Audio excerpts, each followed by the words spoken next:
அரசியல் யதார்த்தம் 2 சார்பாக நான் உங்கள் லிஸ்டன். இன்று நாங்கள் பார்க்க இருக்கின்ற விடயம் நெடுந்தீவு சொர்க்கமா நரகமா. இந்த நெடுந்தீவு என்பது பெயருக்கு ஏற்றால் போல ஒரு நெடிய ஒரு தீவு. இலங்கையிலே யாழ்ப்பாணம் மாவட்டத்திலே இருக்கின்ற ஒரு பாரிய தீவாக காணப்படுகின்றது. தீவாக இருந்து விட்டு போவதுதான் இதனுடைய வரலாறு என்பதை பற்றி தான் நாங்கள் இன்றைக்கு அலசி ஆராயிருக்கின்றோம். இந்த நெடுந்தீவு என்பது நமக்கு அண்மையிலே இருக்கின்ற இந்த மாலை தீவு என்கின்ற நாட்டுக்கு எந்த வகையிலும் குறைந்ததாக சளைத்ததாக இல்லை. குறிப்பிட்டு சொல்ல போனால் மாலைதீவை விட பன்மடங்கு உலக சுற்றுலா பயணிகளை கவரக்கூடிய அழகான ஒரு தீவாக இந்த நெடுந்தீவு காணப்படுகிறது. இயற்கையிலேயே அதற்குரிய எல்லா வசதியாய் வாய்ப்புகளையும் கொண்டதாக இந்த நெடுந்தீவு காணப்படுகிறது. நீங்கள் மாலத்தீவை எடுத்துக்கொண்டீங்கன்னு சொன்னால் மாலத்தீவிலே பெரும்பாலான விடயங்கள் செயற்கையாக உருவாக்கப்பட்டன. ஏற்கனவே இருக்கின்ற விடயங்களோடு சேர்த்து செயற்கையாக உருவாக்கப்பட்டன. அதோடு நிலங்கள், அதாவது கடல் பகுதிகளிலே நிலங்களை சில இடங்களிலே நிலங்களை மூடி அவர்களுக்கு ஏற்ற மாதிரி கட்டிடங்களை அவர்கள் அமைத்திருந்தார்கள். அதனால்தான் இன்றைக்கு இந்த மாலைதீவு என்பது எல்லா துறைகளிலுமே ஒரு வளர்ச்சி அடைந்ததாக, குறிப்பாக சுற்றுலா துறையிலே அதனுடைய வருமானத்தில் 25% மேற்பட்ட வருமானத்தை ஈட்டுகின்ற ஒரு துறையாக இந்த சுற்றுலா துறையிலே இந்த நாடு தங்கி நிற்கின்றது. ஆனால் இயற்கை அழகும் எல்லா விதமான வாய்ப்புகளையும் கொண்டதான எங்களுடைய நெடுந்தீவு எப்படி இருக்கிறது என்று சொன்னால், எப்படி ஆரம்பத்தில் இருந்ததோ அப்படியே தான் இன்றும் இருக்கின்றது. என்னென்னு சொன்னால் அதனுடைய கெட்ட காலம் எங்களுடைய தமிழ் பிரதேசத்திலே இந்த தீவு அமைந்து விட்டது. இந்த தீவு என்பது தென்பகுதியிலே எங்கேயாவது இருந்திருந்தால் இதனுடைய வரலாறு என்பது இன்றைக்கு நினைத்து பார்க்க முடியாத வளர்ச்சியை கண்டிருக்கும்.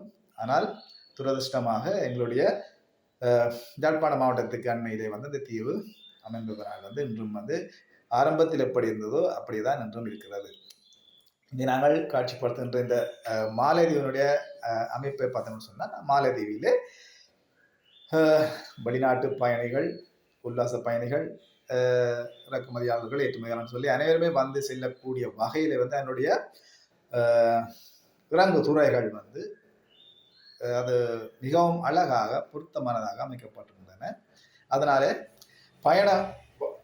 பயணங்கள் என்பது இலகுவாகப்பட்டிருந்தது. பயணங்கள், போக்குவரத்து வசதிகள் அபிவிருத்தி செய்யப்படும் பொழுது இயல்பாகவே மக்கள் அந்த பிரதேசத்தை நோக்கி படையெடுப்பது என்பது வரலாறாக காணப்படுகிறது. இதுக்கு எதிர்மாறாக என்ன நடக்கும்னு சொன்னால், எங்களுடைய நெடுந்தீவை பொறுத்தமட்டிலிருந்து இந்த பயண வசதி என்பது இட்டை வரை, அது யுத்த காலத்திலும் சரி, யுத்தம் முடிந்து இன்றைக்கு 10 வருடங்களுக்கு மேலே கடந்து விட்ட நிலையை ஆரம்பத்தில் எப்படி இருந்ததோ இன்றும் அப்படியே தான் இருக்கின்றது. அதாவது பாரம்பரியங்களை பேணுகின்றோம் என்ற அடிப்படையில் அதை பேணுகின்றார்கள் என்னமோ, எந்த வகையிலுமே அதை விருத்தி செய்யக்கூடாது என்பதிலே அவர்கள் குறியாக இருக்கின்றார்கள். விருத்தி செய்ய வேண்டும் என்பது யாருக்கும் விருப்பம் இருப்பதாகவும் தெரியவில்லை. வருகிறதும் பார்க்கிறதுமாக போய்கொண்டிருக்கிறார்கள் ஒழிய இந்த பிரதேசத்தை சர்வதேச ஒரு சுற்றுலா தளமாக மாற்றுவதற்கு யாருமே இதுவரை நடவடிக்கை எடுத்ததாக தெரியவில்லை. நெடுந்தீவுக்கு பயணித்தவர்கள் இருந்தால் தெரியும் சொன்னால், நான் இங்கே குறிப்பிட்டு சொல்வது என்பது 100க்கு 100 உண்மையானது. இயற்கை காடுகள் ஒருபுறம், அதாவது அழகான கடற்கரைகள் என்று சொல்லி ஏராளம், அதாவது சுற்றுலா பயணிகள் எதை விரும்பி வருவார்களோ அத்தனை விடயங்களும் இந்த நெடுந்தீவிலே காணப்படுகின்றது. ஆனால் இதை கருத்தில் எடுத்து இந்த நெடுந்தீவை விருத்தி செய்வதற்கு இதுவரை யாரும் முன்வரவில்லை. அப்படியே இதை விட்டுவிடவும் முடியாது. இந்த விடயத்திலே நாங்கள் ஏற்கனவே குறிப்பிட்டதை போல யாரையுமே நம்பி இருக்க வேண்டிய அவசியம் இல்லை. எமது ஈழத்தை சேர்ந்தவர்கள் சர்வதேசங்களிலிருந்து ஆங்காங்கே மிகவும் வசதி படைத்தவர்களாக முதலீடுகளை மேற்கொள்வதாக இருக்கின்றார்கள். அவர்கள் இந்த விடயத்திலே கொஞ்சம் கவனம் செலுத்த வேண்டும். வெறுமனே அவர்கள் மட்டும் கவனம் செலுத்த வேண்டிய தேவையில்லை. ஒரே நாடு ஒரே தேசம் என்று சொல்லுகின்ற இலங்கை அரசாங்கம் இதில் கொஞ்சம் கொஞ்சம் என்ன மிகப்பெரிய அளவில் இதுக்கு முன்னுரிமை கொடுத்து செயற்பட்டால் இந்த பிரதேச நெடுந்தீவுக்கு மட்டுமில்லை, வடபகுதிக்கு மட்டுமில்லை, இந்த இலங்கைக்கு வந்து ஒரு மிக பெரிய வருமானத்தை ஈட்டுகின்ற ஒரு தளமாக நெடுந்தீவு அமையும். அதற்காகத்தான் நாங்கள் இந்த இடத்துல இதை முன்னிறுத்தி செல்ல வேண்டியிருக்கோம்னு சொன்னால், அந்த மாலதீவை எடுத்துக்கொண்டிருக்கோம். பார்த்தீங்கன்னா மாலதீவிலே இருக்கின்ற அந்த மணல் திட்டுக்களை, சிறிய சிறிய தீவுகளை வந்து அவர்கள் எவ்வாறு தங்களுடைய சுற்றுலாத்துறைக்கு ஏற்ற வகையில வந்து மாற்றி அமைத்திருக்கின்றார்கள். அதாவது இல்லாத ஒன்றை வந்து ஏற்கனவே இருந்த சில நிலங்களோடு சேர்த்து வந்து அவர் உருவாக்கி வைத்திருக்கின்றார்கள். ஆனால் இயற்கையாகவே எழில் கொஞ்சம் இடமாக காணப்படுகின்ற இந்த நெடுந்தீவு விடயத்திலே வந்து நாங்கள் முக்கியத்துவம் கொடுத்து செயற்பட தேவை இருக்கின்றது. இங்கே முக்கியமாக பார்த்தோம்னு சொன்னால், முதலாவதாக விருத்தி செய்யப்பட வேண்டிய விடயம் சொன்னால் இதற்கான போக்குவரத்து. இரண்டாவது, போக்குவரத்தை விருத்தி செய்யவழிக்கும் பொழுது இதற்கு அடிப்படையாக இருக்கின்றது இறங்குதுறை. இப்பொழுதுமே வந்து அதாவது நேவி என்று சொல்லப்படுகிறது கடற்படையினுடைய கட்டுப்பாட்டுக்குள்ளே இருக்கின்ற ஒரு பிரதேசமாக இது இருக்கும் வரை வந்து இந்த பிரதேசம் வந்து வளர்ச்சியடைக்கான வாய்ப்புகள் வந்தது துளியுமே இல்லை. முதலில் வந்து இந்த பிரதேசத்தை வந்து அந்த பிரதேசத்துக்கு அபிவிருத்திக்கென்று ஒரு குறிப்பிட்ட குழுவை அமைத்து அவர்களிடம் கையளிக்க வேண்டும். அதே மாதிரி நம்ம நெடுந்தீவு கண்டு சொல்லி நிர்வாகம் அரசு நிர்வாகம் இருக்கின்றது. அந்த அரசு நிர்வாகங்களுக்கு கூடாக அதே மாதிரி வந்து அரசியல் பிரதேச சபைகள் இருக்கின்றது. இப்போ இதற்கு ஊடாக வந்து இதற்கான முன்மொழிவுகளை போட்டு இதை வெகு விரைவில் வந்து ஒரு சுற்றுலா தளமாக மாற்றுவதற்கு வந்து விரைவாக நடவடிக்கை எடுக்க வேண்டிய தேவைப்பாடு இருக்கின்றது. அதுக்கும் முதல் கட்டமாக ஏற்கனவே சொன்னது போல வந்து இந்த இறங்குதுறையை வந்து விருத்தி செய்ய வேண்டியது இருக்கின்றது. ஏற்கனவே உள்ள இறங்குதுறை இருந்துதான் நைனா தீவுக்கும் ஏனைய தீவுகளுக்கும் நெடுந்தீவுக்கும் வந்து பயணம் படகு பயணங்கள் வந்து நடைபெற்றுக் கொண்டிருக்கின்றது.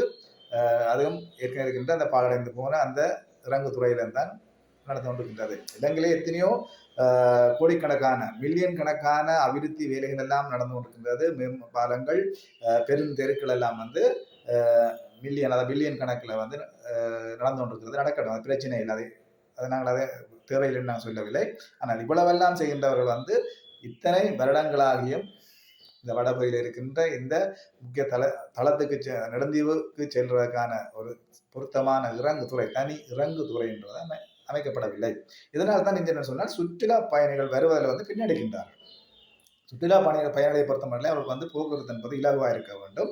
அவர்கள் வந்து மக்களோட மக்களாக நெறிந்து வியத்து இதை ரசிப்பதற்கு கொண்டு அவர்கள் எப்பொழுதுமே வந்து ஆர்வம் காட்ட மாட்டார்கள். அவர்களுக்கான போக்குவரத்து என்பது இலகுவாக இருக்கும் பொழுது நிச்சயமாக வந்து அவர்கள் மிகப்பெரிய அளவில் வந்து இந்த தீவை நோக்கி படையெடுப்பார்கள். இதற்கு கூட வந்து இந்த பிரதேசமும் வளர்ச்சி அடையும். இந்த பிரதேசத்தின் வருமான மட்டம் வந்து இன்னும் மேல உயரும் பொழுது வந்து நிச்சயமாக மாலதீவு போல மாலதீவையும் விட ஒரு மிக பிரசித்தம் பெற்ற ஒரு தளமாக சுற்றுலா வலயமாக வந்து இந்த நெடுந்தீவு அமையும்.